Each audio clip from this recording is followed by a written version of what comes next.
Hello friends, welcome back to my channel SS classes.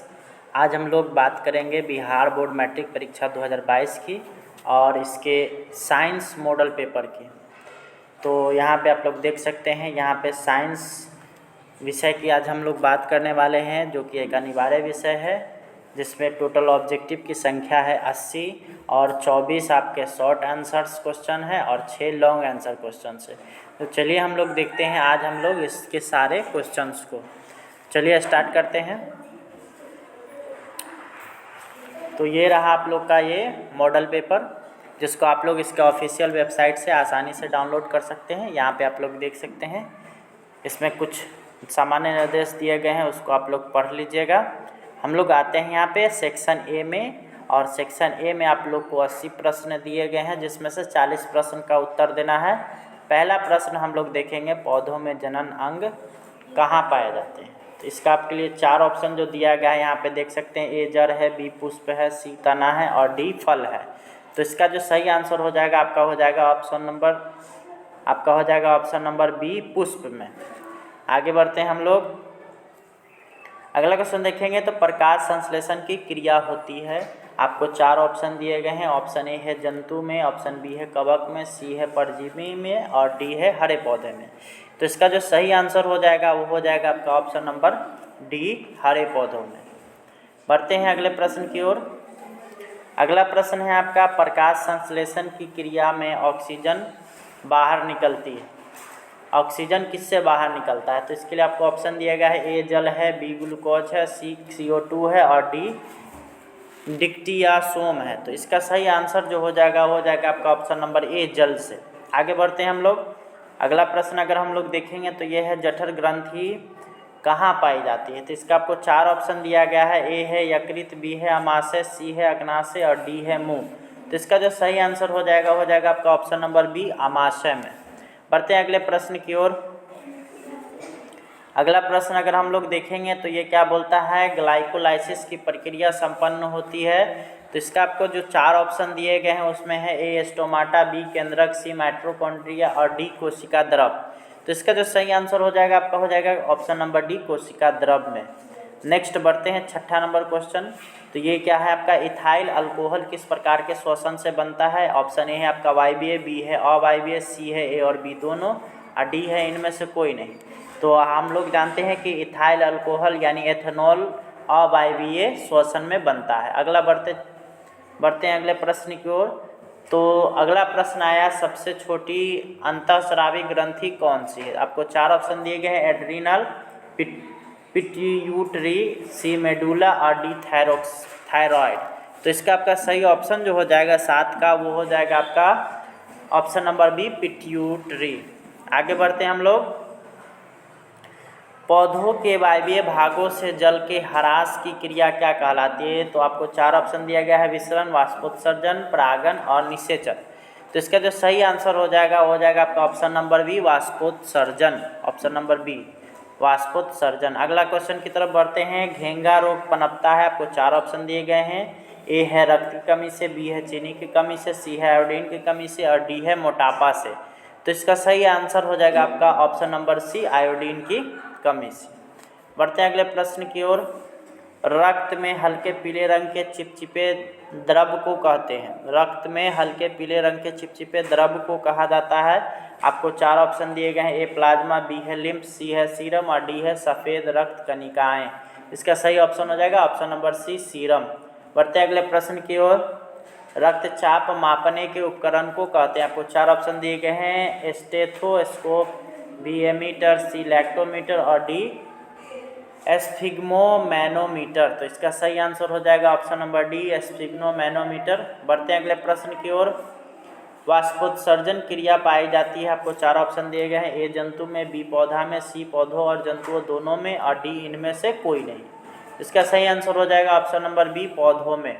बढ़ते चलते हैं अगले प्रश्न की ओर।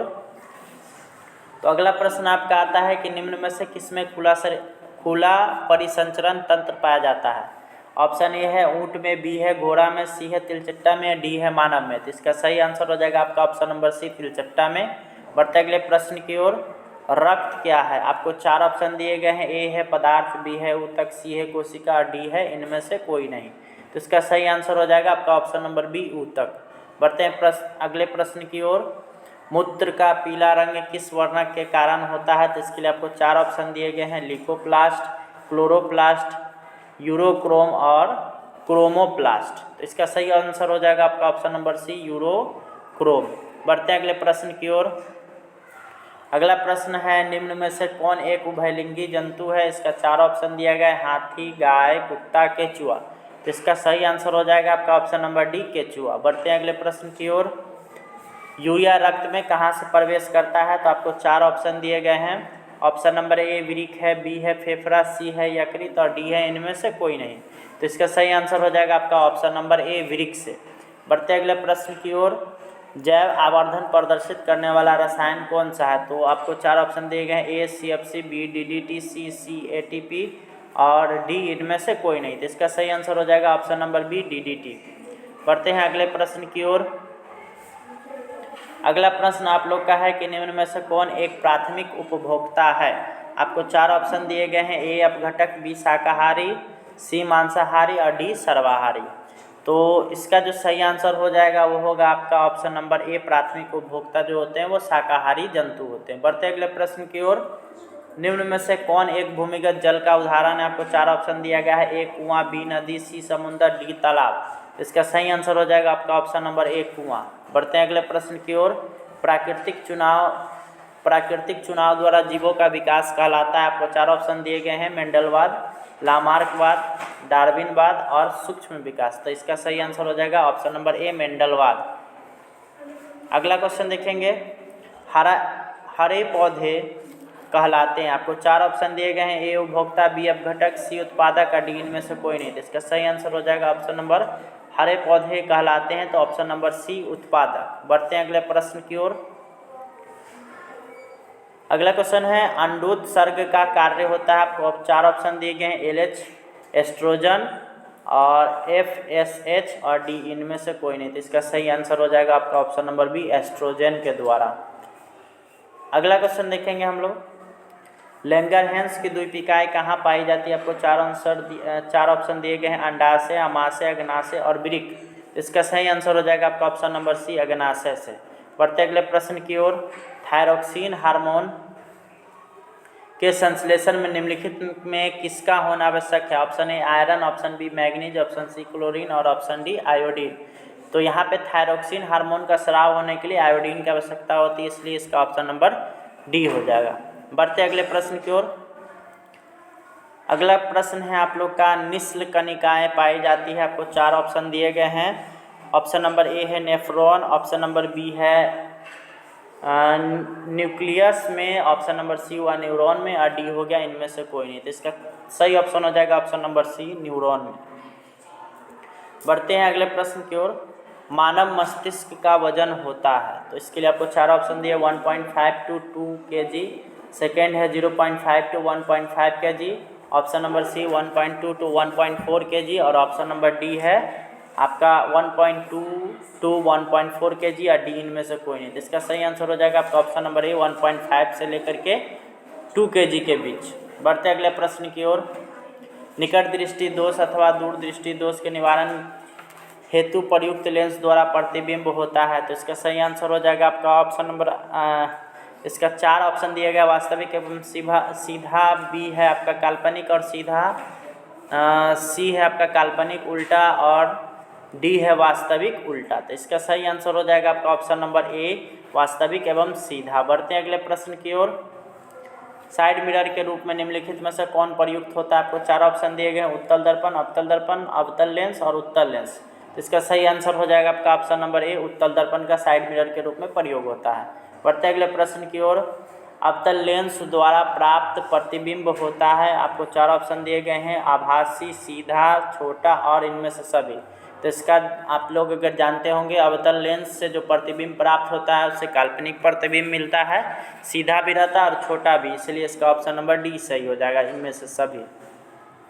अगला प्रश्न देखेंगे, ऊर्जा का ऐसा मात्रक क्या होता है? ऑप्शन ए है जूल, ऑप्शन बी है जूल प्रति सेकेंड, ऑप्शन सी है जूल प्रति सेकेंड स्क्वायर और डी है इनमें से कोई नहीं। तो इसका सही ऑप्शन हो जाएगा आपका ऑप्शन नंबर ए, जूल। बढ़ते अगले प्रश्न की ओर। अगला प्रश्न हम लोग का आता है, आकाश का नीला रंग होना किस परिघटना का परिणाम है? 4 ऑप्शन दिए गए हैं, अपवर्तन, परिकिरणन, परावर्तन और इनमें से कोई नहीं। तो इसका सही ऑप्शन हो जाएगा आपका ऑप्शन नंबर बी, परिकिरणन के कारण। बढ़ते हैं अगले क्वेश्चन की ओर। अगला क्वेश्चन है, सामान्य नेत्र के लिए स्पष्ट न्यूनतम दूरी होती है, न्यूनतम दूरी होता है। आपको 4 ऑप्शन दिए गए हैं, 25 मीटर, 2.5 सेंटीमीटर, सी हो गया 25 सेंटीमीटर और डी हो गया आपका 2.5 मीटर। तो इसका सही आंसर हो जाएगा आपका ऑप्शन नंबर सी, 25 सेंटीमीटर। बढ़ते हैं अगले प्रश्न की ओर। अगला प्रश्न है हम लोग का, किसी उत्तल लेंस का फोकसांतर 50 सेंटीमीटर है तो उसकी क्षमता क्या होगी? आपको 4 ऑप्शन दिए गए हैं। यहाँ पे आपका पहला है +5 डायोप्टर, दूसरा है -5 डायोप्टर, सी है -2 डायोप्टर और डी है +2 डायोप्टर। तो हम लोग क्या जानते हैं कि लेंस की जो क्षमता होती है P बराबर 1/f होती है। तो यहाँ पे आप लोग अगर इसको देखिएगा तो इसका ऑप्शन नंबर डी आ जाएगा, इसका सही आंसर +2 डायोप्टर में, ये ऑप्शन नंबर डी। अगला प्रश्न देखेंगे हम लोग। तो एक प्रिज्म कितने सतहों से घिरा रहता है? ऑप्शन ए है 2, बी है 3, सी है 4 और डी है 5। तो इसका सही ऑप्शन हो जाएगा ऑप्शन नंबर डी, 5। बढ़ते अगले प्रश्न की ओर।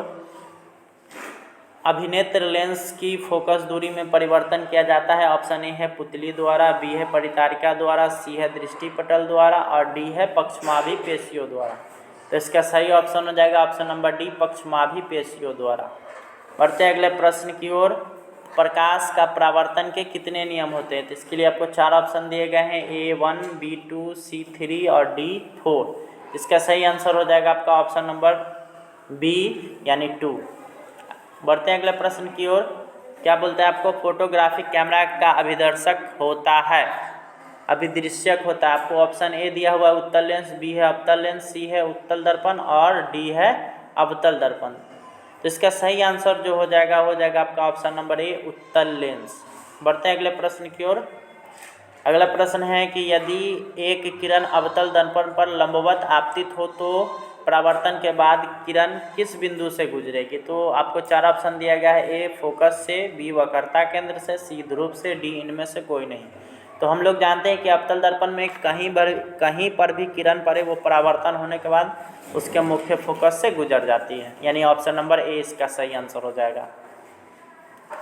बढ़ते अगले प्रश्न की ओर। तो बोलता है आपका अगला प्रश्न, यदि एक प्रिज्म के एक वर्णीय किरण गुजरे तो इसका नहीं होगा। तो आपको 4 ऑप्शन दिया गया है, अपवर्तन, बी वर्ण विक्षेपण और सी विचलन। तो इसका सही आंसर हो जाएगा आपका 40 नंबर का, वो हो जाएगा आपका ऑप्शन नंबर सी, विचलन। अगला प्रश्न की ओर बढ़े। अगला प्रश्न बोलता है, पवन विद्युत जनित्र में कुंडली को घुमाने के काम मूलतः करती है। तो इसका सही आंसर हो जाएगा आपका ऑप्शन नंबर सी, गतिमान हवा। बढ़ते हैं अगले प्रश्न की ओर। कांच की अवतल लेंस की वायु में शक्ति होती है। तो इसका सही आंसर हो जाएगा आपका ऑप्शन नंबर ए, हमेशा ऋणात्मक। बढ़ते अगले प्रश्न की ओर। अगला प्रश्न बोलता है, निम्नलिखित में से कौन विद्युत का सुचालक है? तो इसका हो जाएगा ऑप्शन नंबर बी, ग्रेफाइट। बढ़ते अगले प्रश्न की ओर। वक्रता त्रिज्या 1 मीटर के अवतल दर्पण की फोकस दूरी क्या हो जाएगी? तो इसका हो जाएगा सही ऑप्शन नंबर बी, 50 सेंटीमीटर। अगला क्वेश्चन है, सघन माध्यम से विरल माध्यम में जाती हुई किरण अभिलंब से विचलित हो जाती है क्योंकि? तो इसका सही आंसर हो जाएगा आपका हो जाती है, तो इसका हो जाएगा आपका ऑप्शन नंबर ए, अभिलंब से दूर। बढ़ते हैं अगले प्रश्न की ओर। अगला प्रश्न बोलता है, विद्युत धारा उत्पन्न करने की युक्ति को क्या कहते हैं? तो इसका सही ऑप्शन हो जाएगा ऑप्शन नंबर ए, जनित्र। बढ़ते हैं अगले प्रश्न की ओर। अगला प्रश्न आप लोग का बोलता है कि ऊर्जा का पारंपरिक स्रोत है। तो इसका हो जाएगा ऑप्शन नंबर सी, कोयला। अगला क्वेश्चन देखेंगे, कांच की एक समांतर पट्टिका की श्वेत किरण तिरछी आपतित निम्नलिखित में से कौन सा अपवर्तन के साथ घटित होगा? तो इसका सही आंसर हो जाएगा आपका ऑप्शन नंबर कांच के समांतर पट्टिका पर जब पड़ेगी तो हमेशा परावर्तन होगा। बढ़ते हैं अगले प्रश्न की ओर। तो हमारे घरों में जो विद्युत की आपूर्ति की जाती है वो होती है तो 220 वोल्ट प्रत्यावर्ती धारा, यानी ऑप्शन नंबर सी। बढ़ते हैं अगले प्रश्न की ओर। जस्ता का परमाणु संख्या कितना होता है? तो इसका हो जाएगा आपका 30 आंसर, यानी ऑप्शन नंबर डी, अगला प्रश्न देखें तो धोबिया सोडा का रासायनिक सूत्र क्या होता है, तो Na2CO3 × 10H2O, यानी ऑप्शन नंबर ए। अगले प्रश्न की ओर बढ़ते हैं हम लोग। निम्नलिखित में से कौन परवल क्षारक है, तो इसका सही आंसर हो जाएगा आपका ऑप्शन नंबर सी, NaOH। बढ़ते हैं अगले प्रश्न की ओर। तो हेमाटाइट निम्नलिखित में से किस धातु का अयस्क है, तो ये हो जाएगा फेरस, Fe का। बढ़ते हैं अगले प्रश्न की ओर। अगला प्रश्न बोलता है सल्फाइड अयस्क का सांद्रण निम्नलिखित में से किस विधि से किया जाता है, तो इसका सही आंसर हो जाएगा ऑप्शन नंबर डी, फेन उत्प्लावन विधि द्वारा। अभिक्रिया 2Zn + O2 एरो 2ZnO किस प्रकार की अभिक्रिया है, तो इसका सही आंसर हो जाएगा आपका ऑप्शन नंबर ए, उपचयन अभिक्रिया हो रही है, क्योंकि इसमें ऑक्सीजन का योग हो रहा है। अगला प्रश्न देखेंगे तो ग्लूकोज का रासायनिक सूत्र होता है, तो C6H12O6 यानी O6 यानी कि ऑप्शन नंबर बी। बढ़ते अगले प्रश्न की ओर। अगला प्रश्न बोलता है अम्ल का जलीय विलयन विद्युत का संचालन करता है, क्योंकि अम्ल जल में, तो इसका सही आंसर हो जाएगा ऑप्शन नंबर सी, आयनित होता है। अगला क्वेश्चन बोलता है लिथियम के 72 शेल में कितने इलेक्ट्रॉन विद्यमान होते हैं, तो इसका सही आंसर हो जाएगा ऑप्शन नंबर ए, 1। बढ़ते अगले प्रश्न की ओर। आवर्त सारणी में शून्य समूह का तत्व है, यानी इसका आंसर हो जाएगा ऑप्शन नंबर सी, हीलियम। बढ़ते अगले प्रश्न की ओर। निम्नांकित में से सर्वाधिक विद्युत ऋणात्मक तत्व कौन सा है, तो ये हो जाएगा आपका फ्लोरीन। अगला बढ़ते हैं क्वेश्चन की ओर। तो जल में विद्युत अपघटन में कैथोड पर कौन सी गैस मुक्त होती है, तो इसमें हमेशा हाइड्रोजन गैस मुक्त होती है। बढ़ते अगले प्रश्न की ओर। हमारे शरीर का pH मान क्या होता है, तो ये होता है 7.0 से 7.8 के बीच। अगला क्वेश्चन देखिएगा तो निम्नांकित यौगिक में से कौन अम्ल है, तो इसका हो जाएगा ऑप्शन नंबर डी, H2SO4। बढ़ते अगले प्रश्न की ओर। अगला क्वेश्चन आपका निम्नांकित में से कौन संश्लेषित सूचक है, तो इसका हो जाएगा ऑप्शन नंबर बी, लिटमस पत्र। बढ़ते अगले प्रश्न की ओर। कार्बन डाइऑक्साइड जल से अभिक्रिया करके बनाता है, तो इसका हो जाएगा आपका 65 का जो आंसर हो जाएगा वो होगा आपका ऑप्शन नंबर सी, कार्बोनिक अम्ल। बढ़ते अगले प्रश्न की ओर। कॉपर पाइराइट्स का रासायनिक संगठक है, तो इसका सही आंसर हो जाएगा आपका 66 का, वो होगा आपका बी, CuFeS2। बढ़ते हैं अगले प्रश्न की ओर। प्रकृति में मुक्त अवस्था में पाई जाने वाली धातु है, तो इसका हो जाएगा ऑप्शन नंबर बी, सोना। बढ़ते अगले क्वेश्चन की ओर। निम्नलिखित में से कौन सी धातु सबसे अधिक अभिक्रियाशील है, तो निम्न में से सबसे ज़्यादा अभिक्रियाशील ए, जिंक है। बढ़ते अगले प्रश्न की ओर। किसी अधातु के 72 शेल में इलेक्ट्रॉनों की संख्या हो सकती है, तो इसका हो जाएगा ऑप्शन नंबर बी, 4, 5, 6 या 7। बढ़ते अगले प्रश्न की ओर। पीतल में निम्नांकित में से किस मिश्र धातु पीतल निम्नांकित में से किन की मिश्र धातु है, तो इसका सही ऑप्शन हो जाएगा आपका ऑप्शन नंबर आपका जो है ये हो जाएगा आपका 70 का आपका हो जाएगा ऑप्शन नंबर ए, Cu+Zn। बढ़ते अगले प्रश्न की ओर। निम्न में से कौन समावयवी है 71, तो 71 का आप लोग आंसर हमारे कमेंट बॉक्स में कमेंट करें। बढ़ते हैं अगला 72 नंबर प्रश्न की ओर। तो ये क्या कहता है, CH3OC2H5 का IUPAC नाम क्या है, तो इसका हो जाएगा ऑप्शन नंबर है, मेथॉक्सीएथेन। बढ़ते हैं अगले प्रश्न की ओर। लोहे की अभिक्रिया भाप से कराने पर लोहे का कौन सा ऑक्साइड बनता है, तो Fe3O4। इसका सही आंसर हो जाएगा आपका, इसका सही आंसर हो जाएगा ऑप्शन नंबर ए, Fe3O4। बढ़ते अगले प्रश्न की ओर। एक तत्व की परमाणु संख्या 16 है, आवर्त सारणी में इस तत्व का वर्ग क्या होगा, तो इसका 74 का आप लोग अगर देखिएगा आंसर, तो इसका वर्ग भी 16 ही होगा, यानी ऑप्शन नंबर सी। बढ़ते अगले प्रश्न की ओर। निम्न में से कौन सी धातु तनु सल्फ्यूरिक अम्ल के साथ अभिक्रिया नहीं करती है, आपको 4 ऑप्शन दिए गए हैं, इसमें आपका option number D, manganese Mg हो जाएगा। बढ़ते अगले प्रश्न की ओर। एक मिश्र धातु में 90% CO और 10% टीन, इस मिश्र धातु का नाम क्या होगा, तो इसका आपका सही आंसर हो जाएगा 76 का हो जाएगा ऑप्शन नंबर बी, ब्रॉन्ज। बढ़ते अगले प्रश्न की ओर। जिंक सोडियम हाइड्रोक्साइड के साथ प्रतिक्रिया करके बनाता है, तो इसका सही आंसर हो जाएगा 77 का आपका सही ऑप्शन हो जाएगा आपका, वो होगा आपका ऑप्शन नंबर ए। बढ़ते हैं अगले प्रश्न की ओर 78 पे।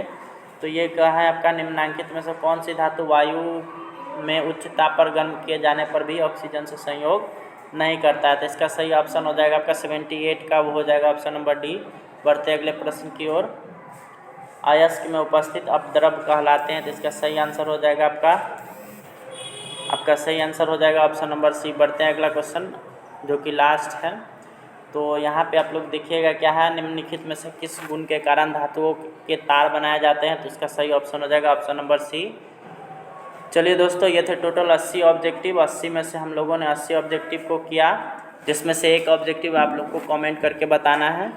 और आप हम लोग को ये बताएं कि आप लोग को ये वीडियो कैसा लगा। अगर वीडियो अच्छा लगा तो इसको लाइक, शेयर और कमेंट कर दें। धन्यवाद, मिलते हैं अगले वीडियो में। Thanks for watching.